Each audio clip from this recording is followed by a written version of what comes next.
नरेंद्र मोदी का वियना आगमन पर जबरदस्त स्वागत किया गया और इस दौरान उनके सम्मान में ऑर्केस्ट्रा ने वंदे मातरम की धुन बजाई, कोरस ने उसके बोल गाए। प्रधानमंत्री नरेंद्र मोदी ने वीडियो ट्वीट कर इसे अद्भुत बताया।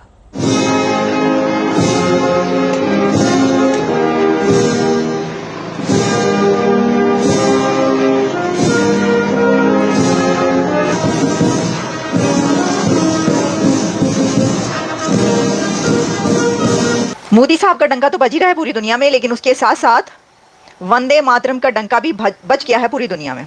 इसकी वजह यह है कि वंदे मातरम वायरल हो गया है दुनिया में। जिस वक्त नरेंद्र मोदी रशिया का विजिट खत्म करके ऑस्ट्रिया पहुंचे तो ऑस्ट्रिया में वियना में उनका वार्म वेलकम किया गया है वहां के आर्टिस्टों ने वंदे मातरम गाकर। नरेंद्र मोदी जो है भारत के वजीर आजम, वो जो रशिया का ट्रिप है उसे कंक्लूड करके ऑस्ट्रिया पहुंच गए हैं और कहा जा रहा है कि बहुत देर बाद ये हुआ है कि कोई फ्लाइट जो मॉस्को से चली हो वो यूरोप गई है, क्योंकि जो बेलारूस है और यूक्रेन जो है उसकी एयर स्पेस बंद है, कोई फ्लाइट वहां से नहीं जाती। वैसे भी आपको पता ताल्लुकात। एक तो मोदी साहब के बारे में ये कहा जा रहा है कि he is one man who can connect all of them.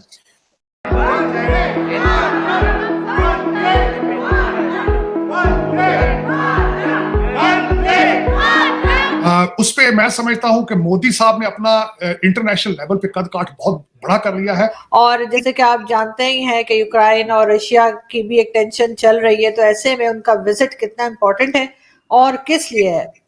फटाफट ये ट्रेड डील फाइनल कर लो, यूरोप और इंडिया की ट्रेड डील फाइनल कर लो। इंडियन हिस्ट्री में आफ्टर 41 इयर्स कोई इंडियन प्राइम मिनिस्टर ऑस्ट्रिया का विजिट कर रहा है। जय हिंद दोस्तों, ऑस्ट्रिया के सड़कों में वंदे मातरम और इसके बाद guard of honour Narendra Modi ji को ऑस्ट्रिया में दिया गया।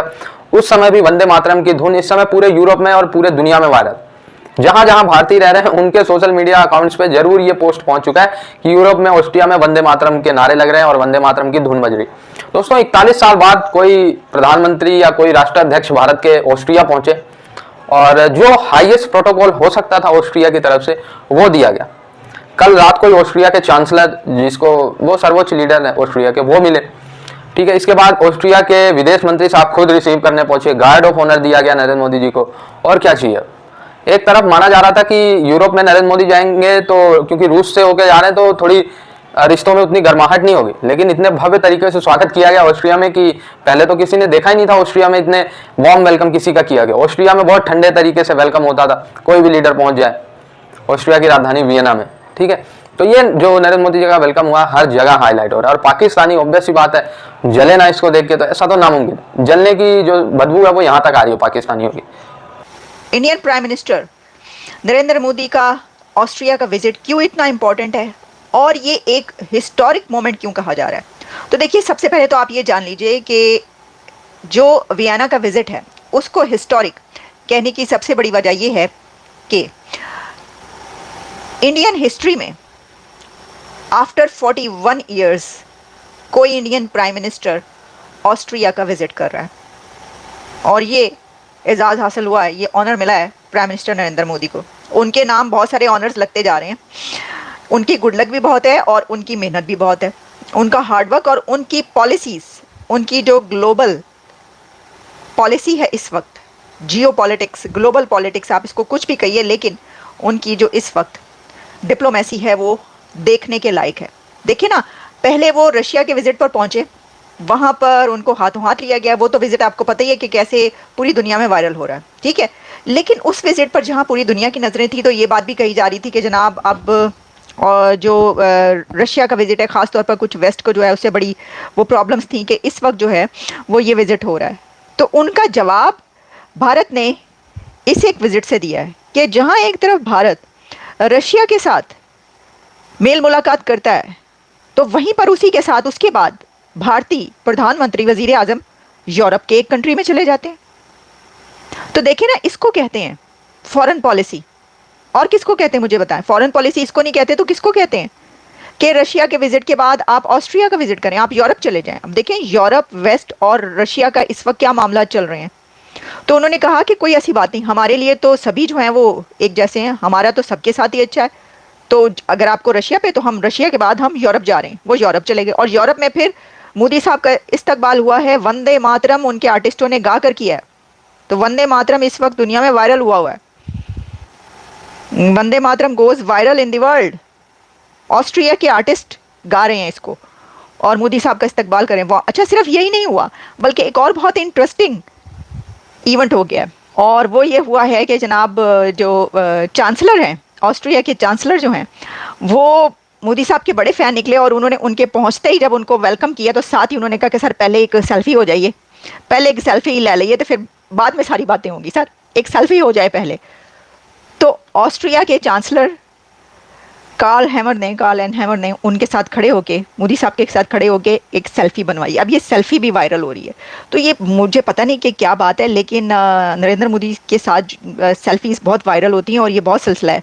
लोग बड़ी जल्दी उनके जो लीडर्स हैं, दुनिया के लीडर्स, उनके फ़ैन बन जाते हैं और वो बड़ी खुशी के साथ उनकी सेल्फीज बनवाते हैं। अच्छा देखिए, इसके अंदर एक दो चीज़ें और भी हैं। एक तो ज़ाहिर है कि उनकी लीडरशिप का भी अपना है, बात कमाल है इस वक्त, जैसा मैंने कहा स्टार्ट में ही कि डंका बज रहा है जी। लेकिन उसके साथ साथ और भी बात यह है कि ना मोदी साहब के साथ जो सेल्फी बनाता है ना वो बड़ा वायरल हो जाता है, बड़ा मोदी साहब के साथ साथ। तो मुझे लगता है लीडर्स को ये पता है कि मोदी साहब के साथ सेल्फी लेना जो है वो गुड लक है, तो सेल्फी ले लेते हैं क्योंकि हमारा भी डंका बजना शुरू हो जाएगा। सर देखें, मोदी साहब जो हैं वो कितने अरब की पॉपुलेशन के प्राइम मिनिस्टर हैं? कौन से कंट्री के प्राइम मिनिस्टर हैं? दुनिया की सबसे बड़ी पॉपुलेशन के प्राइम मिनिस्टर हैं वो। साहब नरेंद्र मोदी जो हैं भारत के वजीर आजम, वो जो रशिया का ट्रिप है उसे कंक्लूड करके ऑस्ट्रिया पहुंच गए हैं और कहा जा रहा है कि बहुत देर बाद ये हुआ है कि कोई फ्लाइट जो मॉस्को से चली हो वो यूरोप गई है, क्योंकि जो बेलारूस है और यूक्रेन जो है उसकी एयर स्पेस बंद है, कोई फ्लाइट वहां से नहीं जाती। वैसे भी आपको पता ताल्लुकात। एक तो मोदी साहब के बारे में ये कहा जा रहा है कि he is a one man who can connect all of them. दूसरा तार साहब, अगर देखा जाए तो 80-81 पैराग्राफ्स हैं दोनों मुल्कों के जो जॉइंट बायलैटरल स्टेटमेंट जारी हुई है। बड़ी लंबी चौड़ी बातें हुई हैं, न्यूक्लियर, काउंटर टेररिज्म, कश्मीर का भी जिक्र किया तार साहब, वो जो कश्मीर में उनके जो फौजी जिनकी जानें चली गई हैं। यस, अवार्ड भी दिया गया है मोदी साहब को मॉस्को के अंदर। How do you see all these developments sir? Cheema sahab, आज इतना कुछ ज्यादा कुछ हो रहा है दुनिया के अंदर, मैं हैरान हूं कि इतने शॉर्ट पीरियड के अंदर हो क्या रहा है। अब मैं जरा बताना चाहूंगा आपको, खासकर मोदी साहब के हवाले से जो इस वक्त चीजें मॉस्को में हो रही है। चीमा साहब, मैंने कल भी आपको बताया था कि मोदी साहब अपना कंसर्न लेकर गए थे रशिया के पास, क्योंकि रशिया के साथ उनके रिलेशनशिप आज के नहीं है, बल्कि आप 1947 से भी पहले के कर लें तो मुबालगा राय नहीं होगी।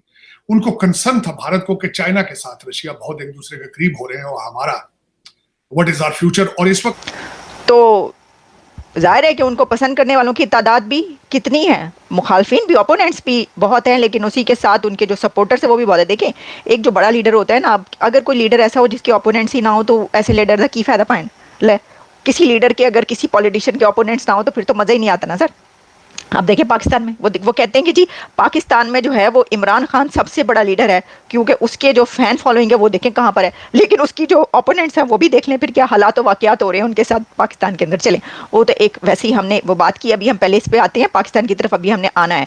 तो ये हुआ है, अच्छा ये क्योंकि 41 ईयर्स में किसी प्राइम मिनिस्टर का, इंडियन प्राइम मिनिस्टर का फर्स्ट विजिट है ऑस्ट्रिया का, इसके अंदर जो दोनों कंट्रीज हैं उसके अंदर बायलैटरल टॉक्स होंगे। ख़ास तौर पर ये जो विजिट इसलिए इंपॉर्टेंट है, ये बात याद रखिए, क्योंकि ये जो है in the backdrop of new Delhi and Vienna celebrating 75 years of diplomatic relation.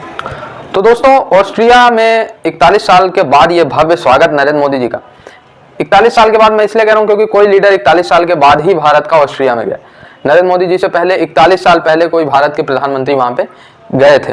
अच्छा, ऑस्ट्रिया और भारत के रिलेशन अगर अच्छे होते हैं तो इससे भारत का जो पेनिट्रेशन है, भारत का जो एक्सेस है यूरोप में, वो बहुत ज्यादा बढ़ जाएगा। आप देखिए यूरोप का में इस समय भारतीयों का एक्सेस कहाँ कहाँ पे है। यूके में है जहाँ पे सबसे ज्यादा भारतीय रहते हैं यूरोप में, जर्मनी में है, फ्रांस में थोड़ा मोड़ा है, अभी पूरा नहीं है लेकिन फ्रांस में। अगर ऑस्ट्रिया में भी भारतीय बढ़ जाते हैं तो एक तरीके से लगभग मेजर कंट्रीज जो हैं यूरोप के, उसमें भारतीय अच्छी खासी मात्रा में उपलब्ध होंगे। यूएसए में अच्छी खासी मात्रा में, इसके बाद फिर ऑस्ट्रेलिया में अच्छी खासी मात्रा में। तो मेजर कंट्रीज में भारत की जो पकड़ है वो और मजबूत हो जाएगी। ऑस्ट्रिया जो है काफी समय से इनकी जो अर्थव्यवस्था है वो इतनी खास उछाल नहीं मार रही, पूरी यूरोप की अर्थव्यवस्था इतनी खास उछाल नहीं मार रही। तो ऑस्ट्रिया चाहता है भाई यूरोप चाहे जो करे, हमें तो भारतीय लोगों को चाहिए, हमें भारतीय माइंड्स चाहिए, जो ऑस्ट्रिया आना चाहते हैं उनको हमें एक्सेस देना है, ठीक है। और भारत से हमें ट्रेड बहुत बढ़ाना है। बार बार जो जोर मार रहा है कि हमें ट्रेड चाहिए, क्योंकि आज के समय में जिस कंट्री को भी डेवलपमेंट करना है, अब देखिए चाइना डेवलपमेंट कर रहा है क्योंकि भारत से बहुत ज्यादा ट्रेड, रूस भारत से बहुत ज्यादा ट्रेड, यूएसए भारत से बहुत ज्यादा ट्रेड, ऑस्ट्रेलिया भारत से बहुत ज्यादा ट्रेड। तो भारत से कम ट्रेड करके दुनिया का कोई भी देश सर्वाइव नहीं कर सकता, क्योंकि हर 7वां 8वां बंदा भारत में रहता है दुनिया का, और दुनिया का हर 6ठा बंदा, हर 5वां बंदा भारतीय ओरिजिन का है। तो आप इसी से अंदाजा लगा सकते हैं कि भारत से दुश्मनी रख के कोई देश लंबे समय तक सर्वाइव नहीं कर सकता।